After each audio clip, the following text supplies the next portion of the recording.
जमीन, कायदा आणि एक साधी रेष ही गोष्ट फक्त एका शेतकऱ्याची नाहीये, तर ही आहे प्रत्येकाच्या, त्याच्या जमिनीवरच्या हक्काची गोष्ट. हा एक असा संघर्ष आहे जो कागदावरच्या आकड्यांविरुद्ध आणि जमिनीवरच्या सत्यासाठी लढला जातो. चला, ही महत्वाची गोष्ट जरा जवळून बघूया. तर आपल्या गोष्टीचा हिरो आहे राजू, एक साधासुधा शेतकरी ज्याच्यासाठी त्याची जमीन म्हणजे सगळं काही, त्याचं आयुष्य, त्याची ओळख. पण आज तो एका अशा चक्रव्यूहात अडकलाय जिथे फक्त कागद बोलतात, सरकारी ऑफिसच्या कागदपत्रांच्या जंजाळात. तुम्ही बघू शकता, हे आहे तलाठी ऑफिस. काय अवस्था आहे बघा, फायलिंगचे डोंगर, माणसांची गर्दी, आणि या सगळ्यात आपला राजू पार हरून गेलाय. त्याच्या चेहऱ्यावरची चिंता आणि थकवा सगळं काही सांगून जातोय. कारण विषयच तसा आहे, पिढ्यानपिढ्यांची मेहनत, आणि ती आता फक्त एका कागदावर अवलंबून आहे. आता बघा, राजूला पक्क माहीत आहे की त्याची जमीन 2 एकर आहे. पण प्रॉब्लेम काय झाला? त्याच्या 7-12 उतार्यावरचा आकडा काहीतरी वेगळंच सांगत होता. आणि झालंही तेच. एका साहेबांनी त्या आकड्यावर लाल शाईने गोल केला आणि अर्ज थेट बाजूला फेकून दिला. तुमचं क्षेत्रफळ कमी आहे, कागद खोटं बोलत नसतो. बस, हे शब्द म्हणजे राजूच्या काळजावर घावच होते. विचार करा, एका कागदावरच्या आकड्याने त्याच्या पूर्वजांचा घाम, जमिनीवरचं सत्य सगळं एका क्षणात पुसून टाकलं. आता पुढे काय? फक्त अंधार आणि निराशा. पण म्हणतात ना, प्रत्येक अंधाऱ्या रात्रीनंतर सकाळ होतेच. राजूच्या बाबतीतही असंच काहीतरी घडणार होतं. एक आशेचा किरण दिसणार होता. आणि त्याच गर्दीतून एक व्यक्ती एकदम आत्मविश्वासाने चालत थेट राजूजवळ आली. हे होते ग्रीन रुद्राक्ष चॅरिटेबल ट्रस्टचे तज्ज्ञ. त्यांच्या चेहऱ्यावरच दिसत होतं की त्यांना कायदा पक्का माहिती आहे आणि शेतकऱ्यांबद्दल त्यांच्या मनात एक तळमळ आहे. अरे, कागदाला घाबरू नका, तुमच्या बांधावर विश्वास ठेवा. काय जबरदस्त वाक्य होतं हे. राजूच्या खांद्यावर हात ठेवून इतक्या ठामपणे बोलल्यावर त्याच्या मनातली विझलेली आशा पुन्हा जागी झाली. पण इतका आत्मविश्वास आला कुठून? यामागे खूप मोठा कायदेशीर आधार होता, आणि तो समजून घ्यायचा असेल तर आपल्याला जरा इतिहासात डोकावून बघावं लागेल. चला जाऊया थेट 1948 साली ब्रिटिश पॅलेस्टाईनमध्ये. तिथेच एका केसने जगभरातल्या शेतकऱ्यांच्या हक्काची गोष्टच बदलून टाकली.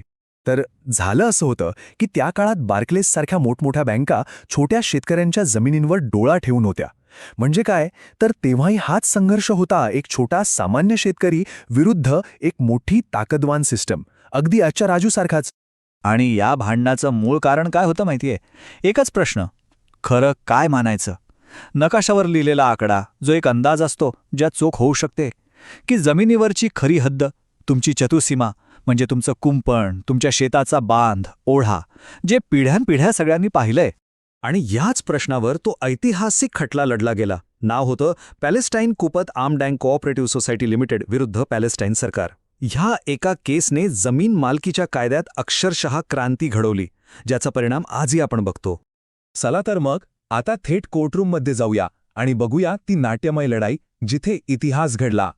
विचार करा, न्यायाधीशांसमोर एक वकील उभा आहे, आणि तो इतक्या आवेशात युक्तिवाद करतोय की तो आवाज फक्त त्याचा राहत नाही. तो आवाज बनतो जमिनीशी जोडलेल्या प्रत्येक माणसाच्या हक्काचा बुलंद आवाज. आणि त्यांचा मुद्दा इतका साधा आणि सरळ होता, जज साहेब, कागदावरचे आकडे बदलू शकतात, मोजमापात चुका होऊ शकतात, पण जमिनीवरची प्रत्यक्ष हद्द ही चतुर्सीमा, हे तर जमिनीवर कोरलेलं सत्य आहे. ते कसं खोटं ठरू शकतं? आणि तो क्षण आलाच. न्यायाधीशांचा हातोडा टेबलावर आदळला आणि एका अशा सत्यावर शिक्कामोर्तब झालं जे वैश्विक आहे. प्रिव्ही काउन्सिलने स्पष्ट निकाल दिला. जेव्हा कागदावरचं क्षेत्रफळ आणि जमिनीवरची खरी सीमा यात फरक असेल, तेव्हा जमिनीवरची सीमाच अंतिम मानली जाईल.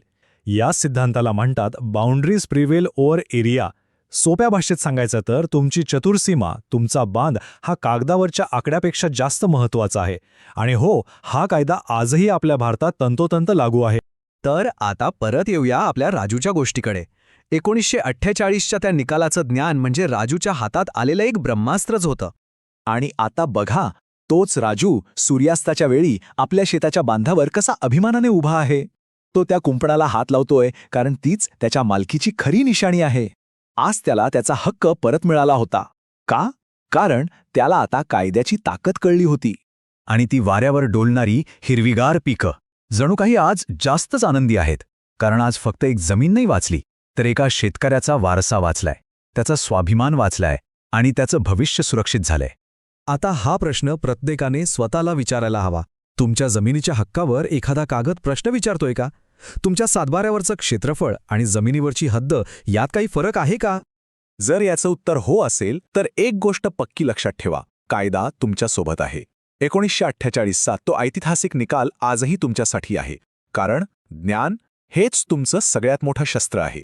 आणि या कायदेशीर प्रवासात योग्य मार्गदर्शनासाठी ग्रीन रुद्राक्ष चॅरिटेबल ट्रस्टसारख्या संस्था नेहमीच मदतीला आहेत, कारण शेतकऱ्याचा हक्क, त्याच्या हक्काचं रक्षण होणं यापेक्षा महत्त्वाचं काहीच नाही. या सुंदर आत्मिक प्रवासात माझ्यासोबत केल्याबद्दल तुमचे खूप खूप धन्यवाद.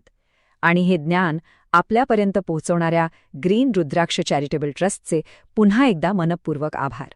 तुमचा दिवस शुभ असो.